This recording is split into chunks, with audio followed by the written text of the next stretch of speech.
Hi friends, welcome back to my channel. ನಾನು ನಿಮ್ಮ ಗೆಳತಿ ರೇಖಾ.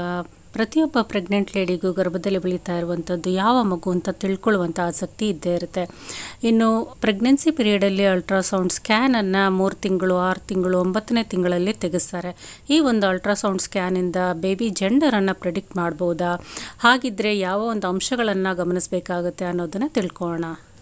ಇನ್ನು ಈ ಒಂದು ಬೇಬಿ ಜೆಂಡರ್ ಪ್ರೆಡಿಕ್ಷನ್ ಮಾಡಬೇಕು ಅಲ್ಟ್ರಾಸೌಂಡ್ ಸ್ಕ್ಯಾನ್ ರಿಪೋರ್ಟಿಂದ ಅಂತ ಹೇಳಿದ್ರೆ 18 to 20 ವೀಕ್ಸ್ ನಡುವೆ ಅಥವಾ ಅದರ ಮೇಲೆ ಬರುವಂಥ ದಿನಗಳಲ್ಲಿ ಮಾಡುವಂಥ ಅಲ್ಟ್ರಾಸೌಂಡ್ ಸ್ಕ್ಯಾನಿಂದನೇ ಈ ಒಂದು ಜೆಂಡರ್ ಪ್ರಿಡಿಕ್ಷನ್ ಮಾಡೋದಕ್ಕೆ ಸಾಧ್ಯ ಆಗುತ್ತೆ. ಸೊ 18 ವೀಕ್ಸ್ ನಂತರ ನೀವು ಯಾವುದೇ ಒಂದು ಸ್ಕ್ಯಾನನ್ನು ಮಾಡಿಸಿದ್ರು ಅದರಲ್ಲಿ ಒಂದು ಜೆಂಡರ್ ಪ್ರಿಡಿಕ್ಷನನ್ನು ಪ್ರೆಡಿಕ್ಟ್ ಮಾಡ್ಬೋದು.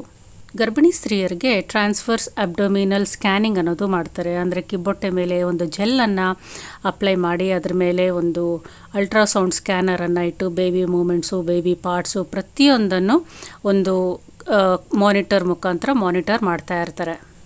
ಅಲ್ಟ್ರಾಸೌಂಡ್ ಸ್ಕ್ಯಾನನ್ನು ಮಾಡ್ತಿರ್ಬೇಕಾದ್ರೆ ಬೇಬಿ ಲೋಯರ್ ಪೊಸಿಷನಲ್ಲಿ ಇರುವಂಥ ಒಂದು ಜೆನೈಟಲ್ ಆರ್ಗನ್ಸನ್ನು ಸೂಕ್ಷ್ಮವಾಗಿ ಗಮನಿಸಿದ್ದೆ ಆದರೆ ಬೇಬಿ ಬಾಯ್ ಅಥವಾ ಗರ್ಲ್ ಅಂತ ಪ್ರೆಡಿಕ್ಟನ್ನು ಮಾಡ್ಬೋದು. ಜನನೇಂದ್ರಿಯಗಳ ಒಂದು ಬೆಳವಣಿಗೆ 18 ವೀಕ್ಸ್ ನಂತರ ಒಂದು ಆಗಿರೋದ್ರಿಂದ ಸೂಕ್ಷ್ಮವಾಗಿ ಗಮನಿಸಿದ್ದೆ ಆದರೆ ನಿಮಗೆ ಒಂದು ಜೆಂಡರ್ ಪ್ರಿಡಿಕ್ಷನ್ ಅನ್ನೋದು ಸುಲಭವಾಗಿ ಮಾಡ್ಕೋಬೋದು.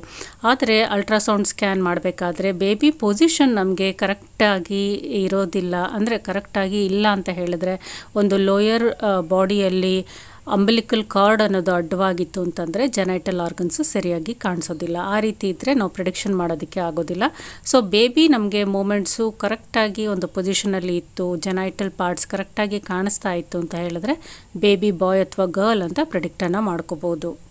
ಇದು ನಿಮ್ಮ ಅಲ್ಟ್ರಾಸೌಂಡ್ ಸ್ಕ್ಯಾನ್ ತೆಗೆದಾದ ನಂತರ ಒಂದು ಪಿಕ್ಚರ್ಸ್ ಅನ್ನೋದು ಬರುತ್ತೆ ಸ್ಕ್ಯಾನ್ ರಿಪೋರ್ಟಲ್ಲಿ. ಆ ಪಿಕ್ಚರ್ಸನ್ನು ಸೂಕ್ಷ್ಮವಾಗಿ ಗಮನಿಸಿದ್ರೆ ಜನನೇಂದ್ರಿಯಗಳನ್ನು ನೀವು ಗಮನಿಸಿದ್ದೆ ಆದರೆ ಬಾಯ್ ಅಥವಾ ಗರ್ಲ್ ಅಂತ ನೀವು ಪ್ರಿಡಿಕ್ಟನ್ನು ಮಾಡ್ಕೋಬೋದು. ಈ ಒಂದು ಅಲ್ಟ್ರಾಸೌಂಡ್ ಸ್ಕ್ಯಾನ್ ಪಿಕ್ಸ್ ನಿಮಗೆ 3D 4D ಎಫೆಕ್ಟಲ್ಲಿ ಇತ್ತು ಅಂತಂದರೆ ಕ್ಲಿಯರ್ ಆಗಿ ಪ್ರಿಡಿಕ್ಷನ್ ಮಾಡೋದಕ್ಕೆ ಈಸಿ ಆಗುತ್ತೆ. ಇದರ ಜೊತೆಗೆ ಇನ್ನೊಂದು ಮುಖ್ಯವಾದ ಅಂಶ ನಾವು ನೋಡೋದಾದರೆ ಒಂದು ಫೀಟಲ್ ಹಾರ್ಟ್ ರೇಟ್ ಅನ್ನೋದು 9th ಮಂತಲ್ಲಿ 145ಗಿಂತ ಬಿಲೋ ಇದ್ದರೆ ಬಾಯ್ ಬೇಬಿ ಅಂತ ಕೆಲವೊಂದು ರಿಸರ್ಚಸ್ ಹೇಳುತ್ತೆ. ಸೊ 145 ಎಬೋ ಇತ್ತು ಅಂತ ಹೇಳಿದ್ರೆ ಗರ್ಲ್ ಬೇಬಿ ಅಂತ ಕೆಲವೊಂದು ರಿಸರ್ಚಸ್ ಸ್ಟಡೀಸು ಸಹ ಹೇಳುತ್ತೆ.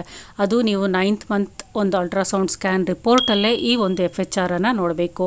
ರಿಮೈನಿಂಗ್ 3rd, 5th, 6th ಮಂತಲ್ಲಿ ತೆಗೆಯುವಂಥ ಒಂದು ಅಲ್ಟ್ರಾಸೌಂಡ್ ಸ್ಕ್ಯಾನಲ್ಲಿ FHRನ ಒಂದು ವ್ಯಾಲ್ಯೂವನ್ನು ನೋಡಿದ್ರೆ ಅದು ಪ್ರಯೋಜನಕ್ಕೆ ಬರೋದಿಲ್ಲ. 9th ಮಂತಲ್ಲೇ ಅಕ್ಯುರೇಟ್ ಆಗಿ ನಿಮಗೆ ಈ ಒಂದು ಮೆಜರ್ಮೆಂಟ್ ಇತ್ತು ಅಂದರೆ ಬಾಯ್ ಅಥವಾ ಗರ್ಲ್ ಅಂತ ನೀವು ಅಕ್ಯುರೇಟ್ ಆಗಿ 85 to 90% ಅಷ್ಟು ಪ್ರೆಡಿಕ್ಟ್ ಮಾಡ್ಬೋದು. ಸೊ ಫ್ರೆಂಡ್ಸ್, ಈ ವಿಡಿಯೋ ಇಷ್ಟ ಆಗಿದ್ರೆ ಲೈಕ್ ಮಾಡಿ, ಶೇರ್ ಮಾಡಿ, ಕಮೆಂಟ್ ಮಾಡಿ. Thank you for watching.